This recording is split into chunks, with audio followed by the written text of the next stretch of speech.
بسم اللہ الرحمن الرحیم۔ آج ہمارا فورتھ اینڈ لاسٹ سیشن ہے۔ آج کے سیشن میں ہم بات کرتے ہیں میثاق مدینہ پر۔ جب آپ صلی اللہ علیہ وسلم مدینہ منورہ تشریف لائے تو جو مدینہ کے باشندے تھے ان کے درمیان باہمی تعلقات منظم کرنے اور انہیں بہتر بنانے کے لیے ایک دستاویز تیار کی، جس کا تذکرہ ہمیں تاریخ کی کتابوں میں ملتا ہے۔ اور اس تاریخ ساز عہد نامے میں مدینے کے جو بلدیاتی قوانین تھے وہ مرتب کیے گئے تھے اور اہل مدینہ کے حقوق اور فرائض کا تعین کیا گیا تھا۔ اور قدیم جو تاریخ کی کتابیں ہیں اس میں اس عہد نامے کو تحریر یا پھر صحیفے کے طور پر جانا جاتا ہے، اور زیادہ تر مورخین نے اسے دستور یا میثاق کے نام سے یاد کیا ہے۔ ڈاکٹر اکرم ضیاء عمری نے اپنی کتاب السیرۃ النبویہ الصحیحہ میں اس وثیقے کی تمام اسانید کا جائزہ لینے کے بعد لکھا ہے کہ تمام اسانید مل کر صحیح روایت کے مرتبے کو پہنچ جاتی ہیں۔ ٹھیک ہے، اب میثاق مدینہ کی بیسیکلی ہم نے کچھ دفعات ہیں جو آج ہم نے ڈسکس کرنی ہے۔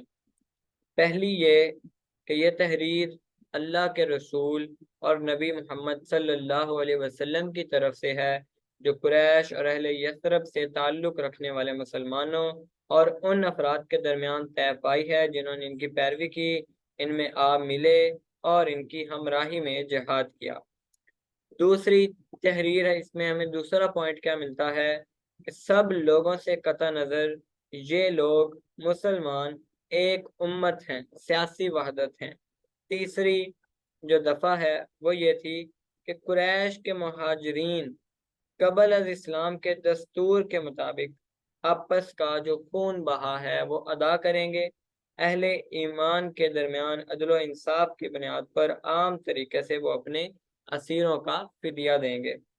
چوتھی دفعہ یہ تھی کہ بنو عوف قبل از اسلام کے دستور کے مطابق اپنے پہلے خون بہا ادا کریں گے، اور ہر طائفہ اپنے اسیروں کا فدیہ اہل ایمان کے درمیان عدل و انصاف کی بنیاد پر عام طریقے سے دے گا۔ پانچویں دفعہ یہ تھی کہ بنو حارث بنو خزرج یہ دستور کے مطابق اپنے پہلے خون بہا ادا کریں گے، اور ہر طائفہ اپنے اسیروں کا فدیہ اہل ایمان کے درمیان عدل و انصاف کی بنیاد پر عام طریقے سے ادا کرے گا۔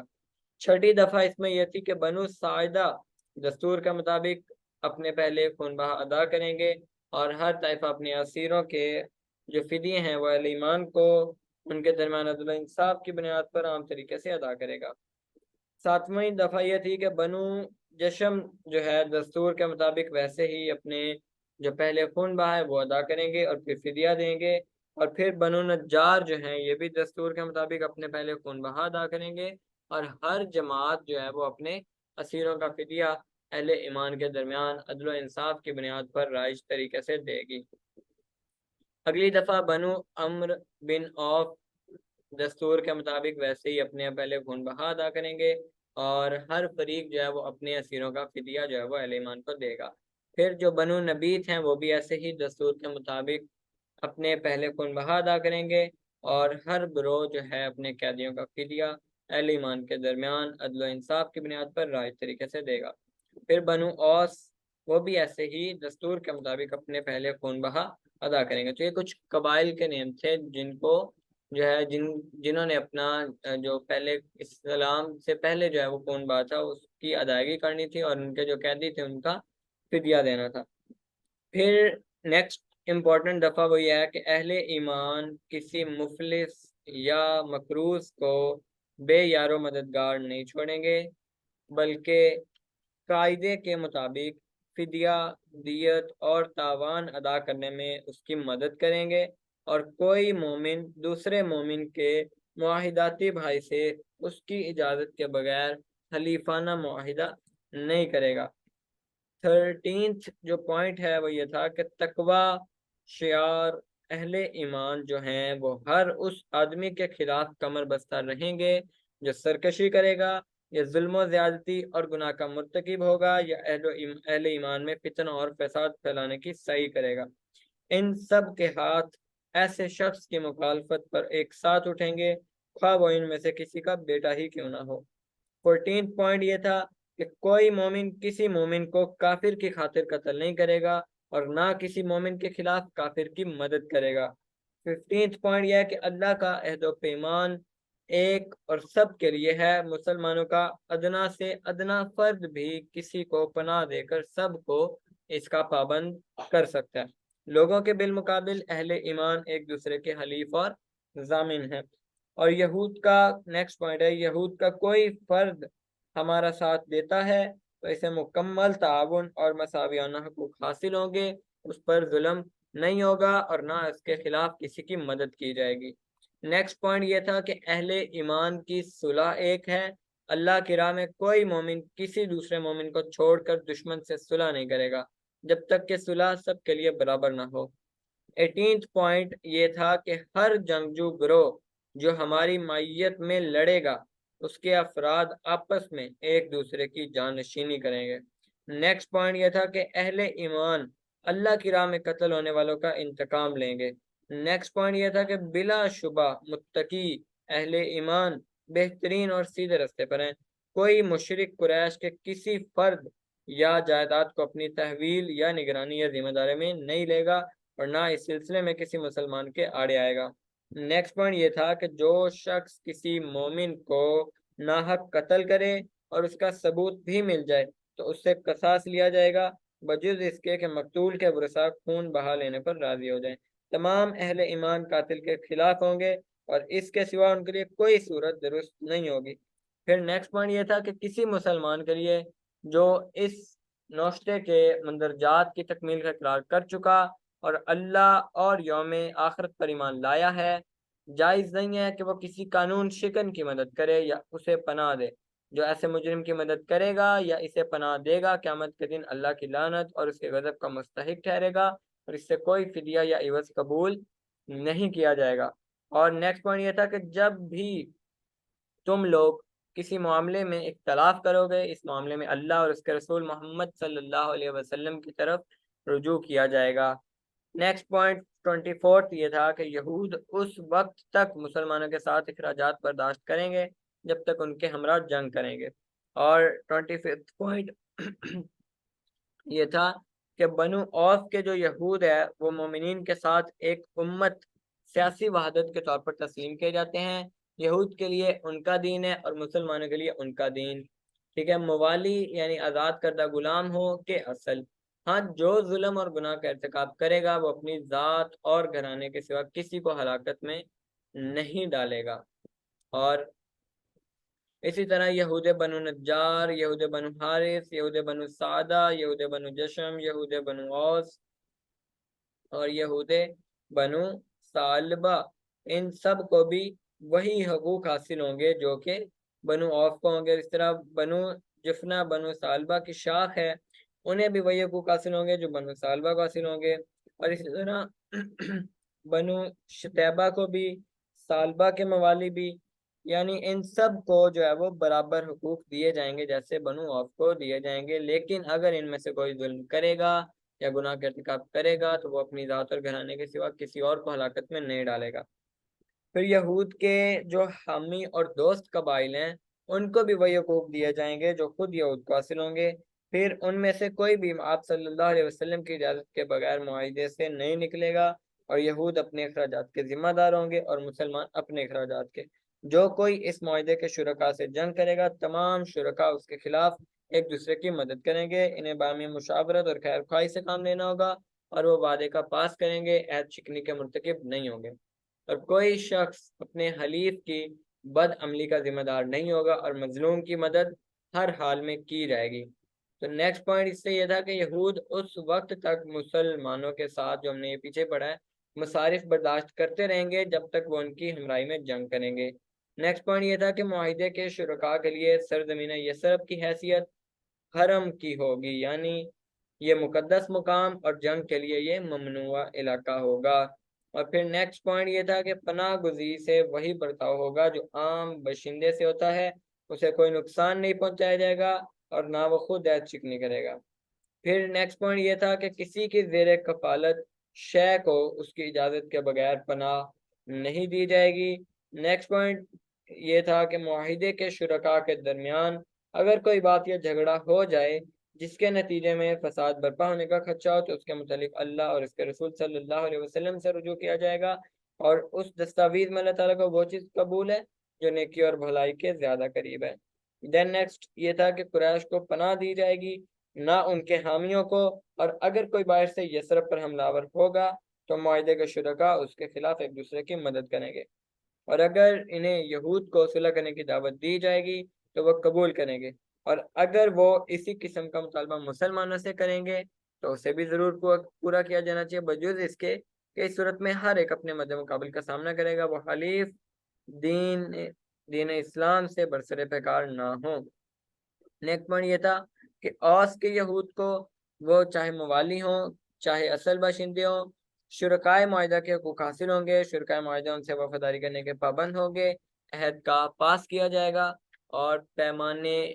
جو پیمان شکنی ہے وہ نہیں کی جائے گی، ہر شخص اپنے اعمال کا خود ذمہ دار ہے، اور اس دستاویز میں اللہ تعالیٰ کو وہ چیز قبول ہے جو نیکی اور سچائی کے زیادہ قریب ہے۔ اور لاسٹ پوائنٹ یہ تھا کہ یہ دستاویز کسی مجرم یا ظالم کو تحفظ نہیں دے گی، چاہے وہ مسلمانوں میں سے ہو چاہے وہ یہود میں سے ہو، جو شخص جنگ کے لیے جائے گا وہ محفوظ ہے، اور جو گھر میں بیٹھا رہے وہ بھی محفوظ ہے، سوائے اس کے جو ظلم یا جرم کا ارتکاب کرے۔ بلا شبہ اللہ تعالیٰ نیک اور متقی شخص کا حامی اور محافظ ہے، اور محمد اللہ کا رسول ہے صلی اللہ علیہ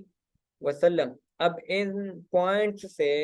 ہمیں بہت زیادہ اخلاقی اسباق بھی ملتے ہیں، بہت سارے فوائد، بہت سارے مسائل پہ ہماری جو ہے وہ ہمیں یعنی کہ اس سے حاصل ہوتے ہیں۔ فرسٹ امت کے مفہوم کا تعین اس میں ہو گیا نا، کہ اب ان میثاق مدینہ کے جتنے بھی ہم نے رولز پڑھے ہیں ان میں ان تمام اصولوں کا تذکرہ کیا گیا جو آج کل کی جدید ترقی یافتہ اقوام کے دستوروں میں پائے جاتے ہیں، اور ان کے مبدا کے طور پر امت کے مفہوم کا تعین کیا گیا ہے۔ اب دستاویز کے مطابق امت کے مفہوم میں تمام مہاجرین و انصار، ان کے پیروکار اور ان کے ساتھ مل کر جہاد کرنے والے لوگ شامل ہیں، یہ لوگ اقوام عالم سے الگ ایک امت کہلائیں گے، ٹھیک ہے۔ اور جزیرہ نماں عرب کی سیاسی تاریخ میں یہ ایک نظریہ جو ہے وہ انوکھا تھا۔ رسول اللہ صلی اللہ علیہ وسلم نے علیہ السلام کو قبائلی نسبتوں سے نکال کر ایک امت کا خطاب دیا تھا، اس لفظ میں نیا دین قبول کرنے والے ہر فرد کو شامل کر لیا گیا تھا۔ دستاویز کی پہلی اور دوسری شق میں اس کا تذکرہ ہے، اور قرآن کریم نے بھی علیہ السلام کو امت کا لقب عطا کیا اور فرمایا ان هذه امتکم امتا واحدتا وانا ربکم فاعبدون، بلا شبہ یہ تمہاری امت ایک ہی امت ہے اور میں تمہارا رب ہوں، لہذا تم میری ہی عبادت کرو۔ اور اللہ تعالیٰ نے اس امت کو سب سے بہترین امت قرار دیتے ہوئے فرمایا وَكَذَلِكَ جَعَلْنَاكُمْ أُمَّةً وَسَطًا لِتَكُونُوا شُهَدَاءَ عَلَى النَّاسِ وَيَكُونَ الرَّسُولُ عَلَيْكُمْ شَهِيدًا، اور جیسے تمہیں ہدایت دی اسی طرح ہم نے تمہیں افضل امت بنایا تاکہ تم لوگوں پر گواہ ہو اور رسول تم پر گواہ ہو۔ تو اللہ تعالیٰ نے واضح کیا کہ یہ امت جو ہے مثبت سوچ کی حامل ہے، جو معاشرتی مسائل سے بھاگنے کے بجائے نیکی کو حکم دیتی ہے اور برائی سے روکتی ہے، اچھے اخلاق کی دعوت دیتی ہے اور گھٹیا اقدار کی حوصلہ شکنی کرتی ہے۔ ارشاد ربانی ہے کنتم خیر امت اخرجت للناس تأمرون بالمعروف وتنہون عن المنکر وتؤمنون باللہ ولو آمن اہل الکتاب لکان خیر لهم منہم المؤمنون واکثرهم الفاسقون، کہ تم بہترین امت ہو جو لوگوں کی اصلاح کے لیے پیدا کی گئی ہے، تم نیک کاموں کا حکم دیتے ہو اور برے کاموں سے روکتے ہو، اور تم اللہ پر ایمان رکھتے ہو، اور اگر اہل کتاب ایمان لے آتے تو ان کے حق میں بہت بہتر ہوتا، ان میں بعض ایمان والے بھی ہیں مگر ان کے اکثر فاسقین ہیں۔ اب اہل یثرب میں موجود مسلمانوں کی جماعت پر بولے گئے اس نئے نام کی بدولت جو مختلف قبائل سے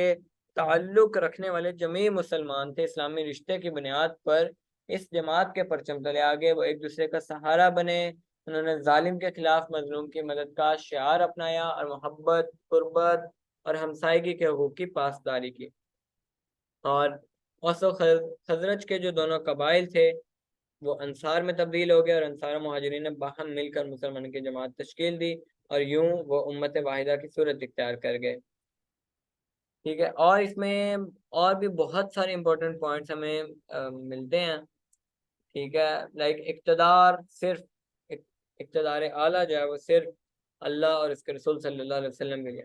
اب ہم نے اس دستور کے مطابق دیکھا کہ مدینہ منورہ میں تمام داخلی اور خارجی معاملات کا حتمی فیصلہ اللہ اور اس کے رسول صلی اللہ علیہ وسلم کا ہوگا، اور معاہدے کی جو ہم نے 23rd شک پڑھی وہ یہی تھی کہ جب کبھی تم کسی چیز کے بارے میں اختلاف کرو گے تو اس کے متعلق اللہ اور اس کے رسول کی طرف رجوع کیا جائے گا۔ تو اس شک کا واضح مقصد یہ تھا کہ اقتدار اعلیٰ کا تعین کیا جائے جو مدینہ کے داخلی اور خارجی امور کا نگران ہو،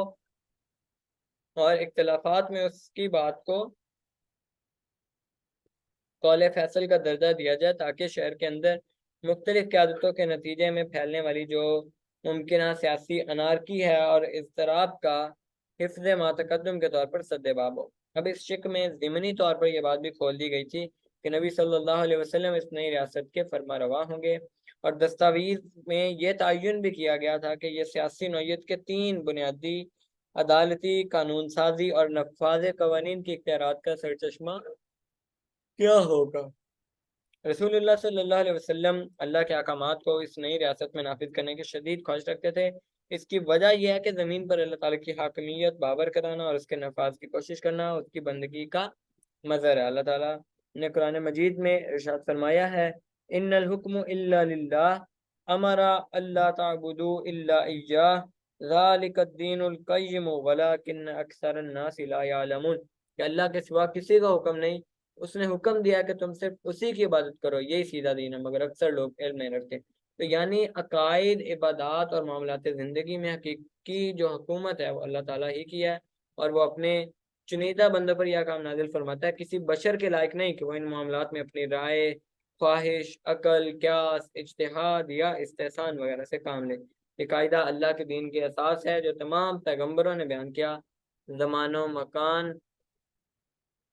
کا جو ہیر پھیر ہے اس میں کوئی تبدیلی نہیں لا سکتا۔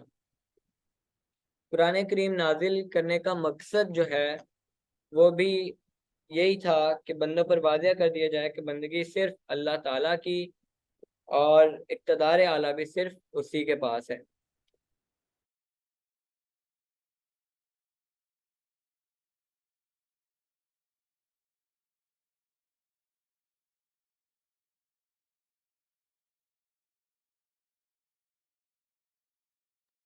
اللہ تعالیٰ نے قرآن پاک میں ارشاد فرمایا ہے، انا انزلنا الیک الکتاب بالحق فاعبد اللہ مخلصا لہ الدین الا للہ الدین الخالص والذین اتخذوا من دونه اولیاء ما نعبدهم الا لیقربونا الی اللہ زلفا ان اللہ یحکم بینہم فیما هم فیہ یختلفون ان اللہ لا یہدی من هو کاذب کفار، کہ بے شک ہم نے یہ کتاب آپ کے طرف حق کے ساتھ نازل کیا، لہذا آپ اللہ کے لیے بندگی کو خالص کرتے ہوئے اسی کی عبادت کیجیے۔ سنو، خالص اطاعت اور بندگی اللہ ہی کے لیے، اور جن لوگوں نے اس کے سوا کارساز بنا رکھے ہیں وہ کہتے ہیں ہم ان کی عبادت صرف اس لیے کرتے ہیں کہ وہ ہمیں اللہ کے زیادہ قریب کرتے ہیں، تو یقیناً اللہ ان کے درمیان ان باتوں کا فیصلہ فرمائے گا جن میں وہ اختلاف کرتے ہیں۔ بے شک اللہ اسے ہدایت نہیں دیتا جو جھوٹا اور ناشکرا ہو۔ اور اس طرح ایک اور موقع پر اللہ تعالیٰ نے فرمایا، انا انزلنا الیک الکتاب بالحق لتحکم بین الناس بما اراک اللہ ولا تکن للخائنین خصیما، اے نبی بے شک ہم نے آپ کی طرف یہ کتاب حق کے ساتھ نازل کی ہے تاکہ آپ کو اللہ نے جو سیدھی راہ دکھائی ہے اس کے مطابق لوگوں کے درمیان فیصلہ کریں، اور آپ خیانت کرنے والوں کے حمایتی نہ بنیں۔ تو یہ ہمارا آج کا ٹاپک تھا، اس میں اور بہت ساری باتیں ہیں وہ انشاءاللہ ہم اپنے نیکسٹ سیشن میں کور کریں گے۔ تب تک کے لیے اللہ حافظ۔